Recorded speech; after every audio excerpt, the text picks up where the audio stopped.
बिहार की बदहाल शिक्षा व्यवस्था पर जमकर बरसे लोजपा के राष्ट्रीय अध्यक्ष चिराग पासवान। प्रेस वार्ता के बाद चिराग पासवान ने कहा, जब तक बिहार के मुख्यमंत्री नीतीश कुमार रहेंगे तब तक ना ही कोई जांच होगी, ना ही कोई भ्रष्टाचार खत्म होगा। नमस्कार, आप देख रहे हैं एन न्यूज लाइव और मैं हूं दीपा रॉय। बिहार में सरकारी स्कूलों की शिक्षा व्यवस्था किसी से छुपी नहीं है। सरकार हमेशा शिक्षा में सुधार के दावे करती नजर आती हैं, लेकिन इन दावों का आईना दिखा रहा है बिहार के हर सरकारी विद्यालय, जहां कम से कम कमरे और कम से कम शिक्षकों में पढ़ाई कराई जा रही है। कई विद्यालयों में आसमान के नीचे जाड़ा गर्मी बरसात में कक्षाएं चलाई जा रही है, तो कहीं बच्चे बैठने के लिए खुद घर से बोरी लेकर आते हैं। बच्चों के बैठने के लिए ना तो बेंच है, ना ही दड़ी। बिहार की इस बदहाल शिक्षा व्यवस्था पर लोजपा के राष्ट्रीय अध्यक्ष चिराग पासवान ने प्रेस वार्ता के बाद नीतीश कुमार के शिक्षा नीति पर सीधा प्रहार किया और कहा, मध्याह्न भोजन, साइकिल, स्कूल ड्रेस, छात्रवृत्ति सहित तमाम योजनाएं सिर्फ दिखावे के लिए हैं। उनमें कोई गुणवत्ता की बातें नहीं है। सरकार गुणवत्तापूर्ण शिक्षा का कागजों पर भले ही लाख दावे कर ले, लेकिन इसकी जमीनी सच्चाई बेहद डरावनी है। अधिकांश सरकारी स्कूल सालों में शिक्षकों की कमी से जूझ रहा है, तो कई स्कूलों में मास्टर साहब महीने से गायब रहते हैं। वहीं मीडिया कर्मी ने जब भागलपुर शहर के जाम और नगर निगम में घोटाले की बात की गई, तो चिराग पासवान ने कहा, जब तक बिहार में नीतीश कुमार मुख्यमंत्री रहेंगे तब तक भ्रष्टाचारी अपने भ्रष्टाचार में संलिप्त रहेंगे, तब तक कोई भी सिस्टम सही नहीं चल पाएगा। अभी तक जितनी हत्याएं हुई हैं, और पिछले 15 साल पे मत जाइएगा, इन 15 सालों में मुख्यमंत्री के रहते हुए देखिएगा, उसमें से कितने अपराधियों की गिरफ्तारी हुई है, कितने अपराधियों को सजा मिली है। ये कारण है कि बिहार में अपराध खत्म नहीं होता। दिन दहाड़े लूट मार डकैती। आज सुबह भाई आप अखबार खोल के देखिए, आज सुबह आप ही लोगों के अखबारों को मैं खोल के पढ़ रहा था, फ्रंट पेज पे देख लीजिए, सिर्फ हत्या, लूट मार, डकैती, सिर्फ यही खबरें हैं। और ये एक आम चलन बन गया है बिहार में। तो इसके लिए अगर जिम्मेदार मुख्यमंत्री नीतीश कुमार नहीं है तो और कौन है भैया?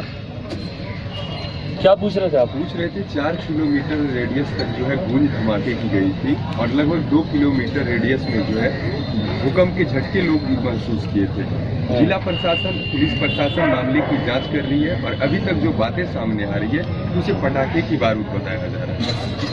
एसएसपी ने भी बताया इस चीज को लेकर। क्या लगता है कि इतना बड़ा विस्फोट और पटाखे की बारूद? भाई हम सब जिस परिवार से आते हैं, अधिकांश हम लोग दिवाली मनाते हैं। अपनी दिवाली में मैंने कभी नहीं देखा, मेरे घर के पड़ोस में सोनिया जी रहती हैं, पर उनके घर में भूकंप के झटके हम लोग की दिवाली मनाने से महसूस किए गए हों, ऐसा अनुभव हम लोग का नहीं रहा। या आप लोगों के घर में अगर कभी दिवाली का त्यौहार मना हो तो दूसरों की छतें गिरी हों, खिड़कियाँ टूटी हों, ये अनुभव हम लोग का नहीं रहा कभी। तो एक पटाखे से इतना बड़ा धमाका हो जाए, किसको मूर्ख बना रहे हैं यहाँ के अधिकारी? किसको मूर्ख बनाने का काम कर रहे हैं? मुख्यमंत्री जी को मूर्ख बना रहे हैं इस तरीके की रिपोर्ट देके क्या? हमको नहीं लगता भैया, मुख्यमंत्री अपने आप को पढ़ा लिखा कहते हैं, इंजीनियर अपने आप को कहते हैं। मुझे नहीं लगता कि इतने बड़े धमाके को पटाखे का विस्फोट मुख्यमंत्री नीतीश कुमार समझेंगे, और समझेंगे तो वो अपनी बुद्धि का परिचय देंगे कि अगर वो समझेंगे कि भैया ये सिर्फ पटाखे के जलने से इतनी बड़ी घटना घट गई।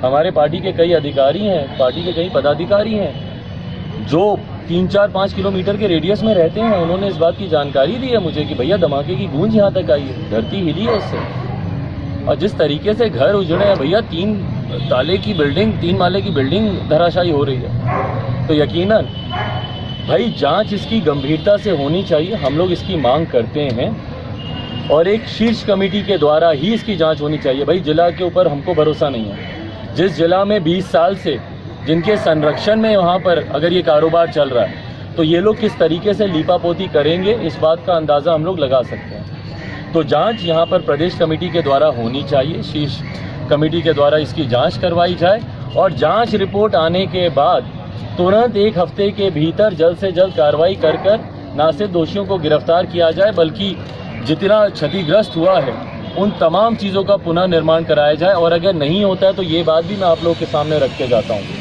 कि भैया अगर ऐसा नहीं किया जाता है तो लोक जनशक्ति पार्टी, रामविलास पार्टी का हर एक कार्यकर्ता इंक्लूडिंग मी, हम लोग इस बात की जिम्मेदारी लेंगे। अगर जांच के 1 हफ्ते के बाद भी, जांच रिपोर्ट सबमिट होने के 1 हफ्ते के बाद भी अगर इनके पुनर्वास की, इनको पुनः स्थापित करने की अगर जिम्मेदारी राज्य सरकार नहीं निभाती है तो जिम्मेदारी हम लोग लेंगे।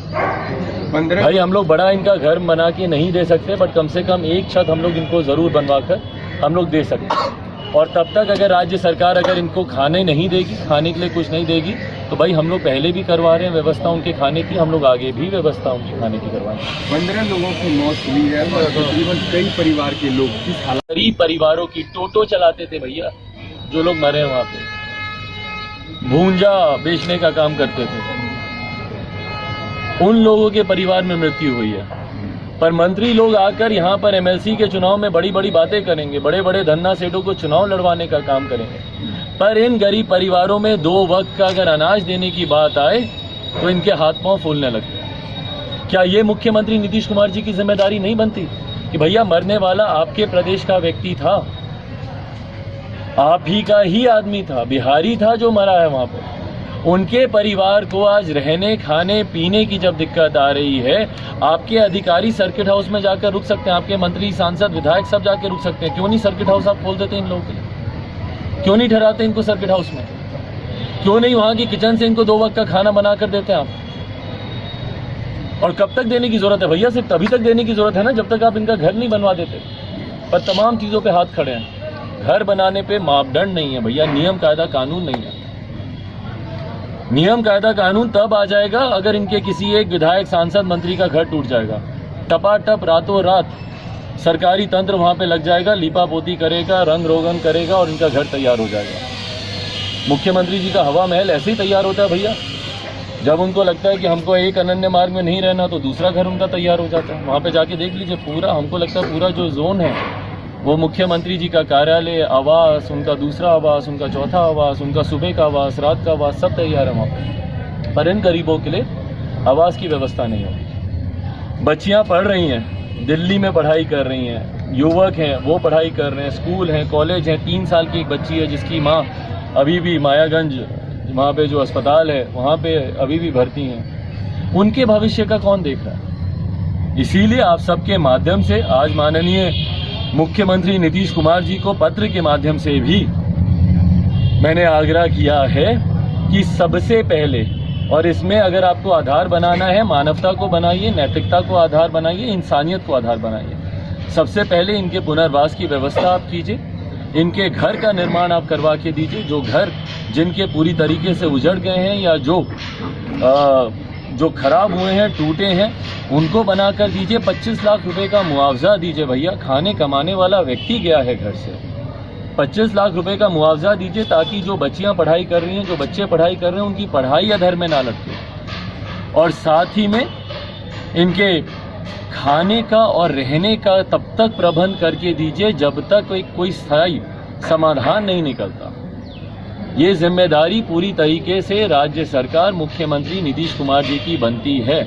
और इन तमाम विषयों को लिखित माध्यम से भी मुख्यमंत्री नीतीश कुमार जी के संज्ञान में आज मैं देने का मैं काम कर रहा हूँ। उम्मीद करता हूँ, बहरहाल उम्मीद बहुत कम है, क्योंकि मुख्यमंत्री नीतीश कुमार जी का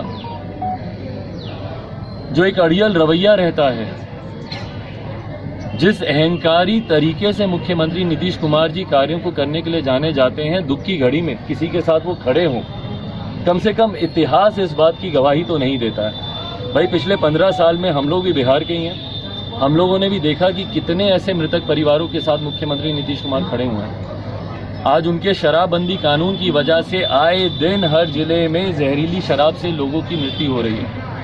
किसी एक परिवार के आंसू पोंछते हुए मुख्यमंत्री नीतीश कुमार जी दिख जाएं तो आप जो हारने के लिए कहेंगे मैं तैयार हूं। महिलाओं के लिए मुख्यमंत्री नीतीश कुमार जी बोलते हैं कि भैया हम शराबबंदी कानून लेकर आए। आज जाकर देख लें, जहां जहां पर जहरीली शराब से मृत्यु हुई है वहां पर रोने बिलखने वाली सिर्फ महिलाएं ही हैं। किसी ने अपने भाई को खोया, पति को खोया, बेटे को खोया, महिलाएं ही रो रही हैं। हम लोग गए थे चंपारण से लेकर गोपालगंज, मुजफ्फरपुर, वैशाली, महुआ, छपरा, बक्सर और तो और मुख्यमंत्री का गृह जिला, वहां पर जाने के लिए उन्होंने ज़रूरी नहीं समझा। उनके खुद के गृह जिले में जहरीली शराब पीने से लोगों की मौत हुई है। कोई एक तस्वीर दिखा दें मुख्यमंत्री नीतीश कुमार जहां पर वो किसी महिला के आंसू को पोंछते हुए वो दिखे। तो इसीलिए इस घटना पर भी वो कितनी M News Live.